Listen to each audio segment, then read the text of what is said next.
We welcome you back into another episode of The Graveyard Shift. I am your host today, Gia Ciaccio, joined by Will McBroom. And today we will be discussing the recent news, the transfer portal updates, because a lot has happened within the past week for FSU athletics. So obviously, starting order of importance, best player in college softball just entered the transfer portal, Isa Torres, 5 days after Jason E. Beecham enters the transfer portal. So now FSU softball has lost two cornerstones of the program, which is very out of the ordinary for the program. It's not common at all that you see players transfer out to that caliber. So definitely a big shocker, but we kind of wanted to talk about what this means for the players, where they may be going, because obviously there's been a lot of circulation, hate sent towards them as far as, oh, they're, a disgrace to the program or they're just in it for money. But I think there's a lot of things that go into it that fans don't see or realize. So we will be breaking that down for you guys. Starting off with Isa, I mean, did you ever think that you would see Isa Torres transfer from Florida State? I didn't expect it. I mean, like you said, it's not something that normally happens to this team and this program in terms of losing starters in that way, especially not, I mean, your two of your three best starters at the very least. No, I never thought I would see that happen, especially also after last off season when it felt like, that offer was put on the table when she turned it down from Texas Tech reportedly. So, it's really disappointing. Like you said, I mean, I saw that Issa and her dad both had to turn off comments on their posts about it, like which is just ridiculous. I mean, you can feel however you want to feel. If you want to be spiteful and stuff like that in your own head, then I guess go ahead for whatever reason you have. But it's ridiculous to apply that to a college athlete. There's such a lack of empathy in the situation because even if we do take it straight up money wise, I've said this multiple times, like if you get a call tomorrow from let's say you love your job, you love the place you work. If you get a job from a rival company, you get a call tomorrow, they say, hey, we'll give you, I don't know, a 30% raise and a promotion. You're taking that. And well, you'll go to your job also and say, hey, I don't know, can y'all give me a 20% raise and a promotion? And if they say no, you're gonna take the other offer. That's how life works. But all these old losers on social media and on like Facebook and stuff or whatever apps that they're using are just refuse to understand that and refuse to have any sort of empathy to that spot and just pretend like they're perfect and they, remember when, oh, these college athletes were just fine with, getting 3 square meals a day and getting a scholarship and what happened to academics. What? Like, okay, yeah, no, they just shouldn't be paid because they have the opportunity. Even if you think that, even if you think that college athletes shouldn't be paid, is it the athlete's fault for taking advantage of the money that they're able to get? How does any of this logically work? I agree with you. And the hate that's being sent at Isa, her family, it's fans that are hating for selfish reasons. And if we take money at money is let's say money is the only reason. Obviously, there's so much that goes into it, but let's say money is the only reason. I agree with you 100%. If you get a job where you're going to get a significant raise and it makes sense for you to go, then why would you not go? Especially with the way that college athletics are now. These players are like this is their full-time job. And a lot of the time, actually, pretty much 100% of the time for any collegiate softball player that has a good NIL deal, you will be making more money than if you play professionally after. AUSL softball players make less than 50K a year. So I don't know if she was offered a certain amount of money and then wanted to go, but if she was, why would she not take that opportunity? And again, with what you said, and maybe it's like, okay, you know what? Florida State has given me 3 unbelievable years. I've poured my life into this program, but to really develop 100% into the player that I want to be for my future, whether I don't know if she's playing professionally after. I mean, I always imagined seeing Isa Torres get a golden ticket at Joanne Graff. I definitely pictured that, but it happens. She entered the transfer portal and it was for her best future. And she's going to people could say, oh, it's all for money and blah, blah, blah. But I mean, you kind of have to weigh out your options at that point. It's similar to, I feel like Texas Tech is not saying that she's going to Texas Tech, but obviously last year or last offseason, there was rumors and whatnot, but they're being compared, I feel like, to the Dodgers now, where it's like, oh, this big bad program. Well, if you have the means to spend and you want to win, like, we saw some Rays players get burnt out and go to the Dodgers, and here they are winning now. It's like you can't be the change in this big chaotic world of college athletics now. You can't be the one to say, like, you know what, I'm going to stand up and I'm going to be the change. You're just going to get ran right over.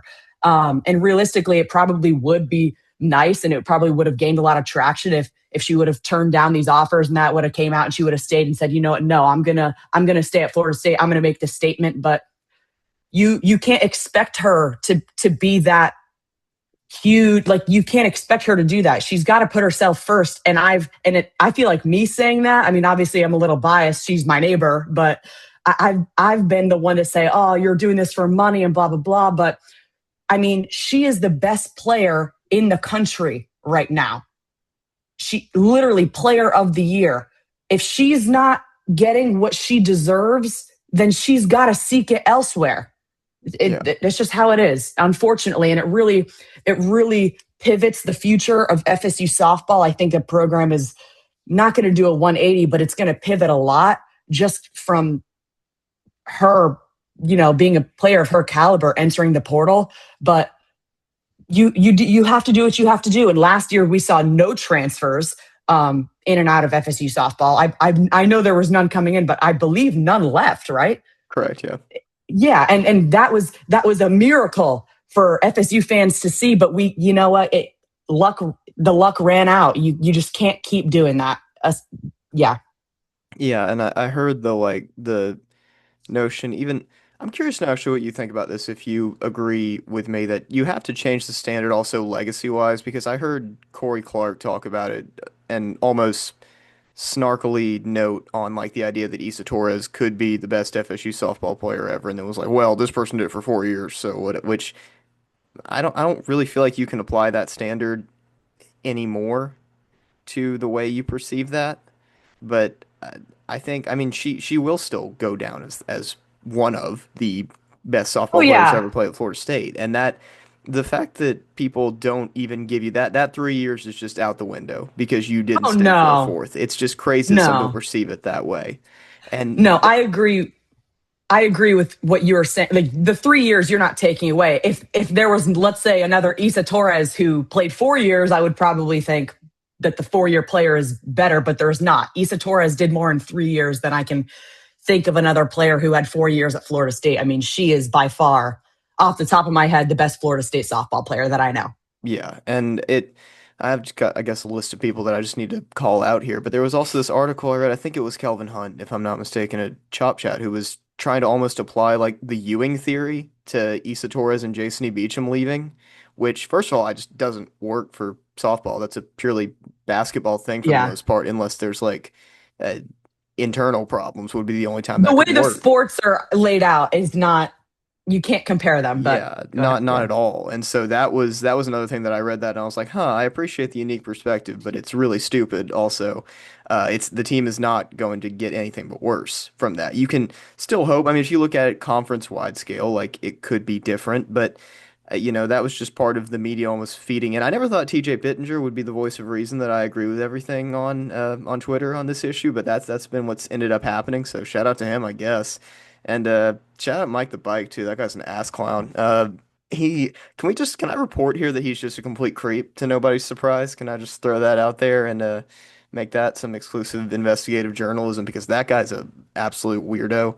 Uh, but yeah, just the social media response was really and another one that really fires me up is the idea of like, oh, you can't pay a player this number for a non-revenue sport, which I discussed on the show the other day. Football's a revenue sport, that's it.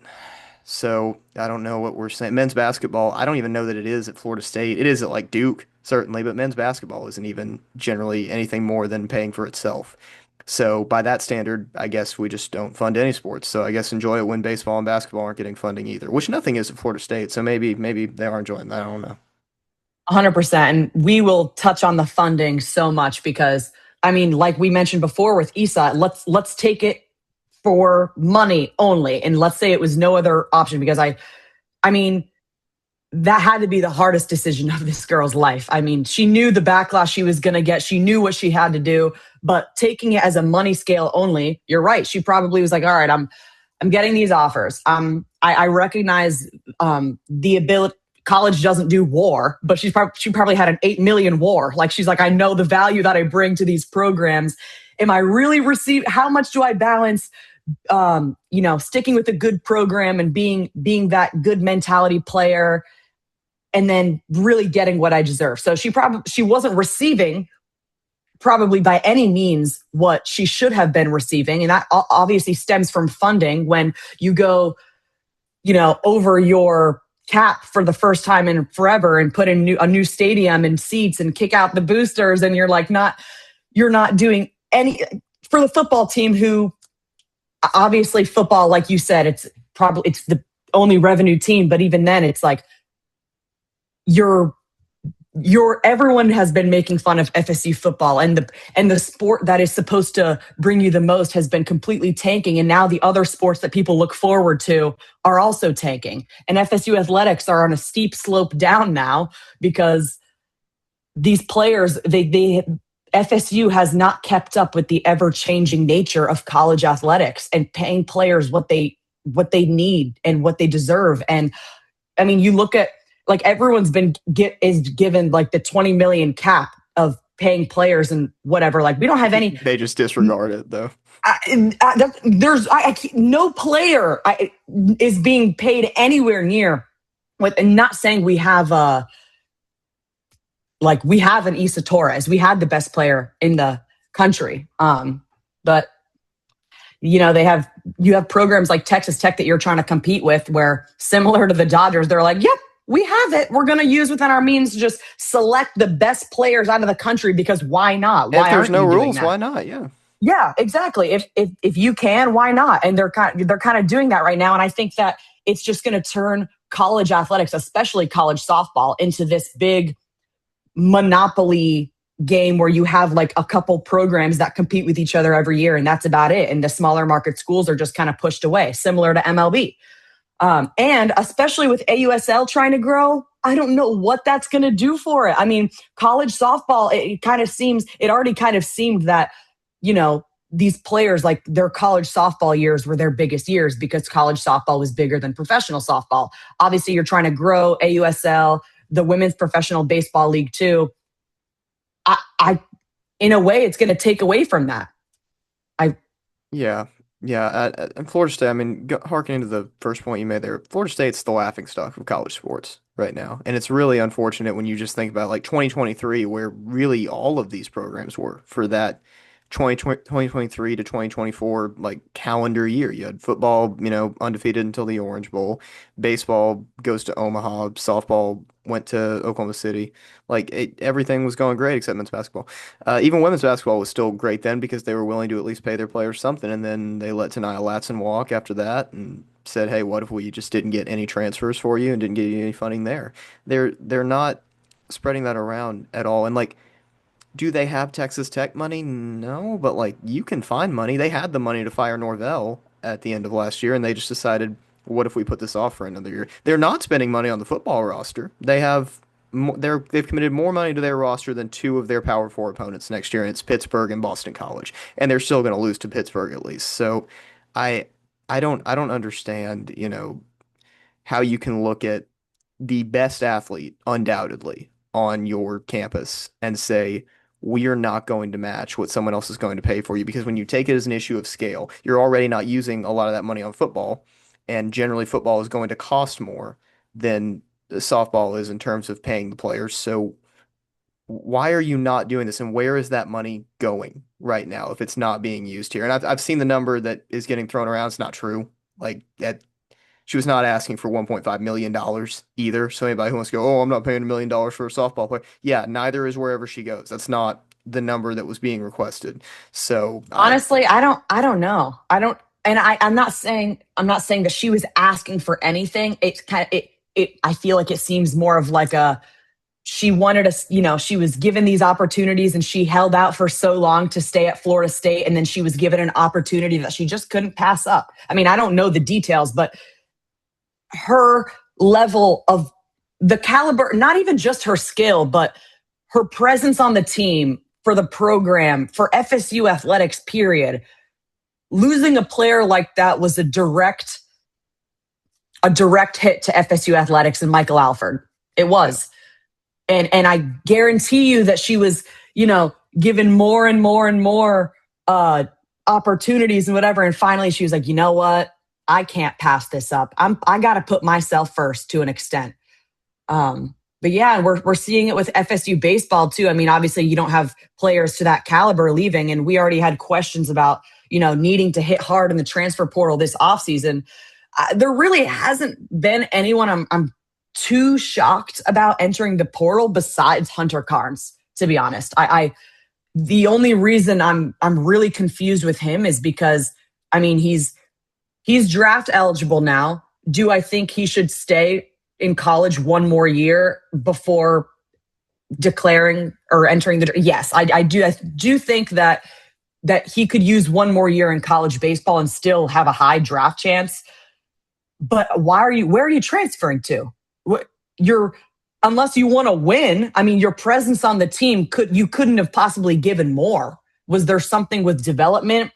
His kind of his at bat in the lineup kind of fell off a little towards the end of the season. But where do you think like his mentality is with entering the portal? I mean, we've talked about different reasonings why, but what do you think for Hunter?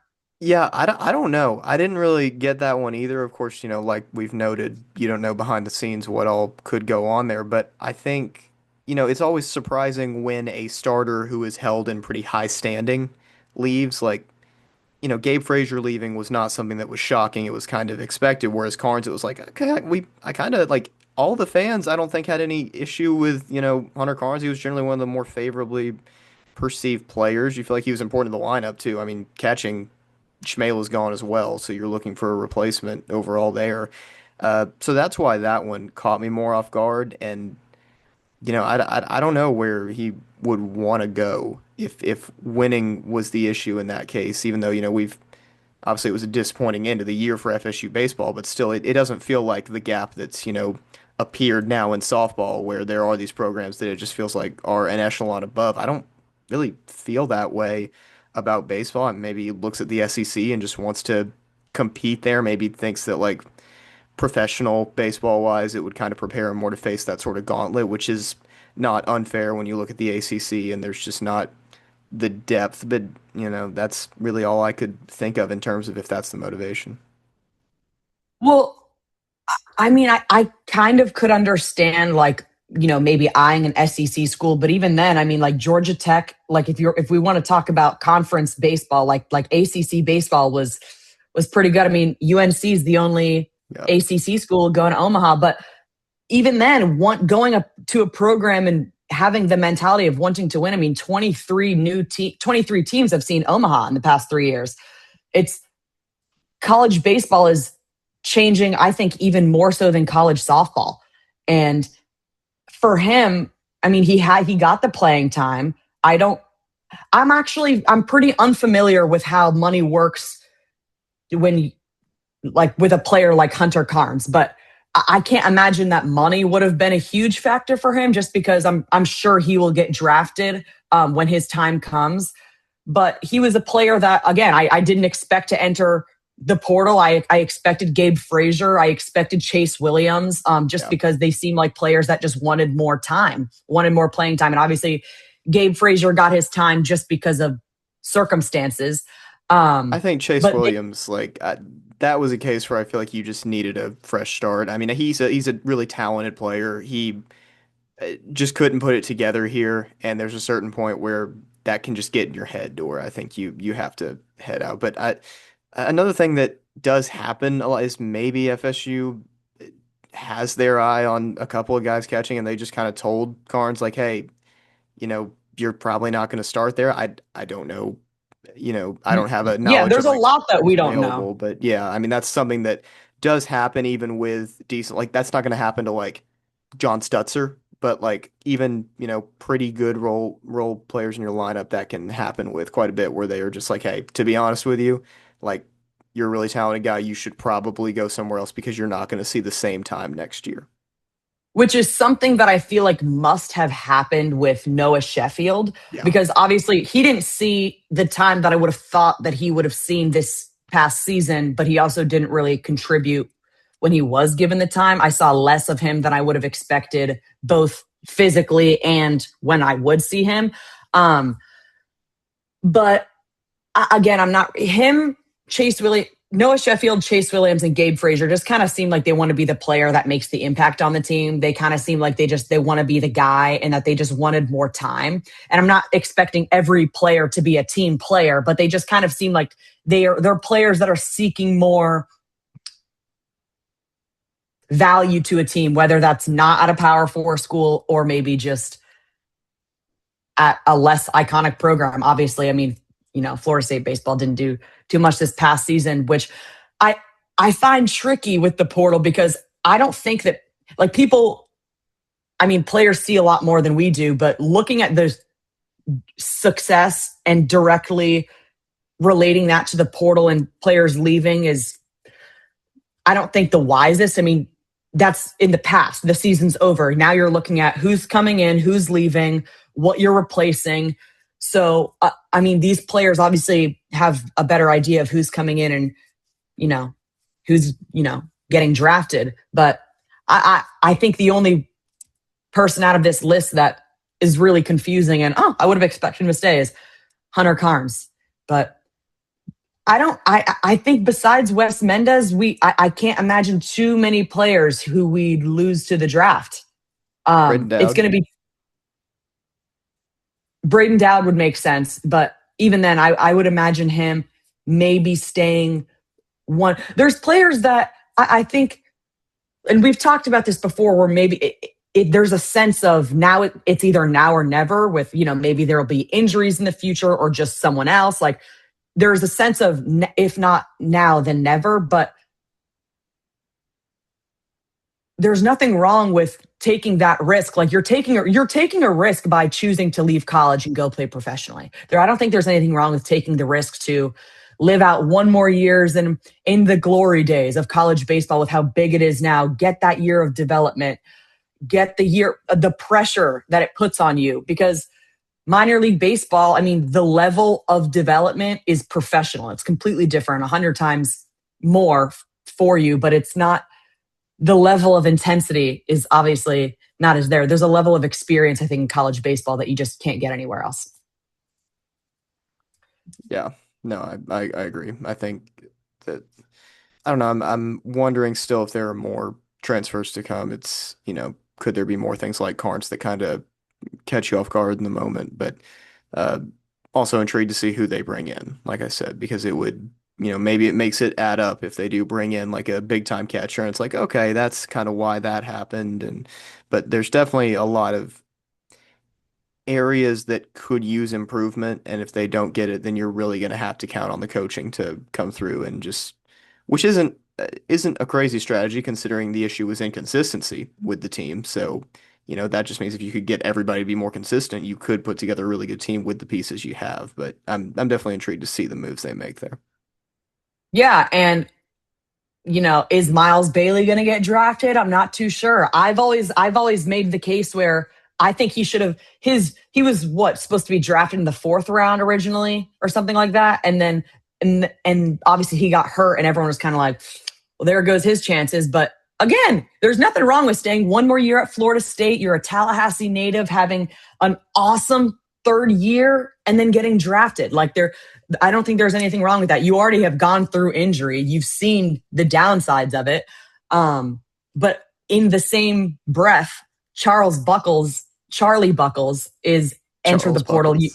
You might say, who is that? I called him Charles. His name is Charlie Buckles. He was a freshman. I don't think he was redshirted. I think he just didn't play ever. First baseman. I actually when Miles Bailey got hurt, I made the joke of like, all right, Charlie, let's see what you got. Assuming that he would have taken, some reps at first, but we didn't see him at Ben all. And it Barrett. ended up just being Putnam and then Ben Barrett, the GOAT. But yeah, he entered the portal. So I imagine we'll see Miles back, hopefully, next season, or they have a better option at first base coming in. So I trust Link.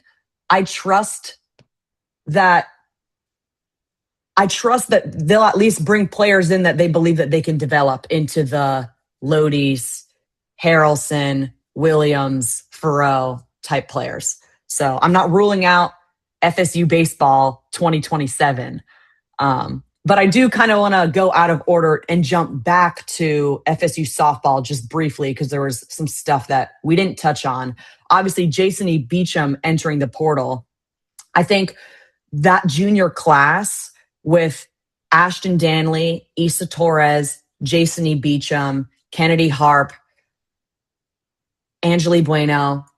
Am I missing anyone? I don't, I don't, those are the, when I'm, just speaking off the top of my head, those are the most prominent players of the junior class that I could think of. Jason E. and Isa obviously being the biggest two prominent players, not only in that class, but on the roster and in the lineup. You're losing your two biggest at bats.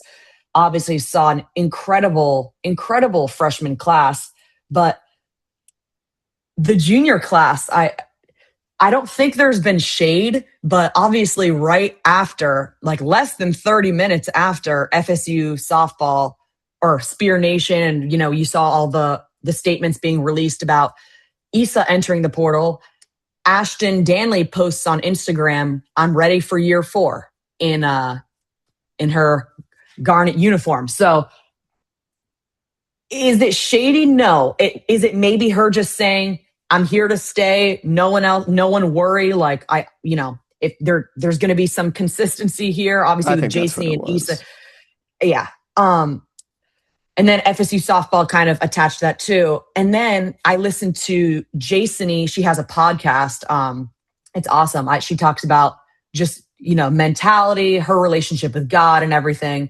And it seemed a little timely as well, where no one would know it. No one was saying anything shady. Like Ashton's post didn't seem shady at all. Jasony's episode didn't seem shady, but it seemed timely to where they were trying to tell people without really telling them, like, hey, this wasn't for any malice.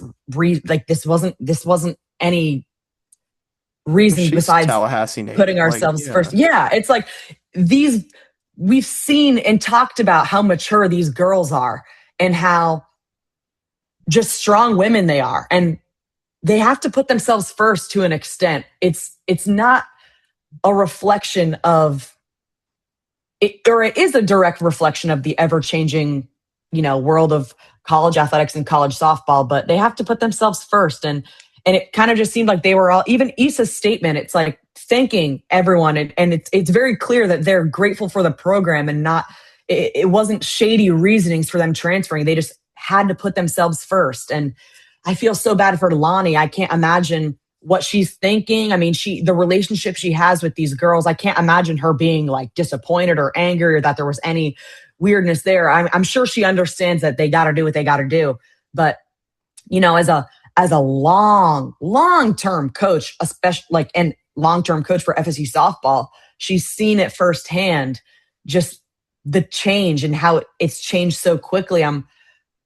You mentioned it on Tomahawk Talk. Is this it for Lonnie? I don't see it that way, but I can imagine her kind of maybe within the next few years realizing, what, my era of college softball has ended, and my legacy will just continue to live on in the college softball world. But I think that it's going to get a little too modern for her, where she's very old school, traditional, and it's just becoming a little too yeah. ever changing. I think it lays the groundwork for it. Initially it was a bit of a panicked response. Like you watch two players leave, and you're like, oh, is everybody gonna leave? Like, is this a sign that something like that could be happening? Which obviously calms down once Stanley and Jazzy say they're coming back. But I think, yeah, it sets the stage for, I don't know, after this year, after the next year, at some point, I think that could possibly be coming. I don't know anything to, back that up. It's just kind of a feeling of, like you said, the style of coaching and management style might just not, well, it obviously still works. It just might not be, for the absolute top level of the game anymore. Um, and yeah, I'm interested to see how they replace them both out there as well. I mean, Haley Griggs was the option both at short and at third whenever they would go out this past year. McKenna Sturgis has shown that she's able to be versatile as well. So you have players who theoretically could plug that because I know, they're expected to go in the portal and make some moves, and pitching would be an obvious area that you want to address if you can go get another, top tier pitcher the way that a lot of those top teams have recently. But I would imagine Griggs would be the first look at short. I don't know exactly what they would do at third.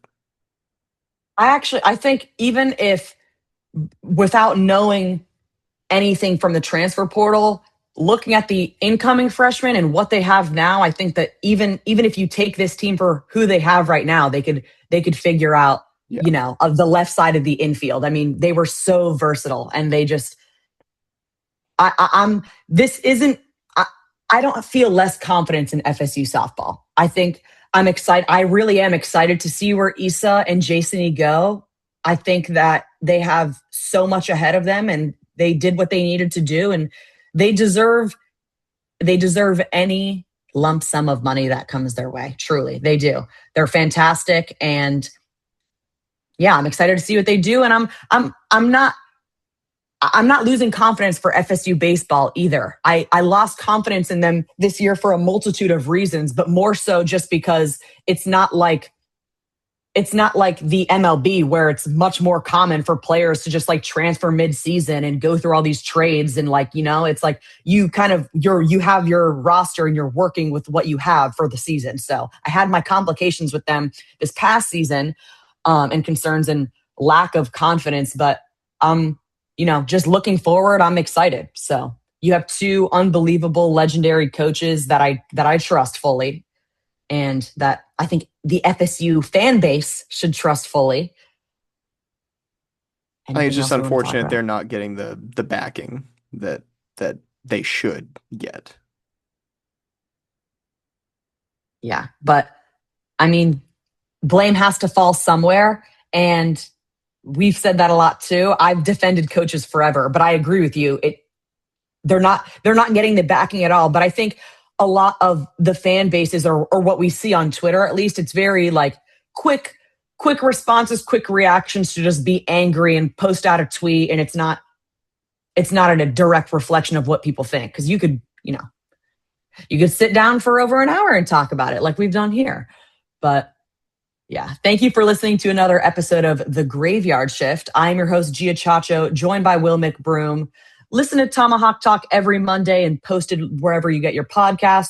Also, check out The Graveyard Shift wherever you get your podcasts. Follow our Instagram, Twitter, and TikTok on social media, and have a great rest of your day.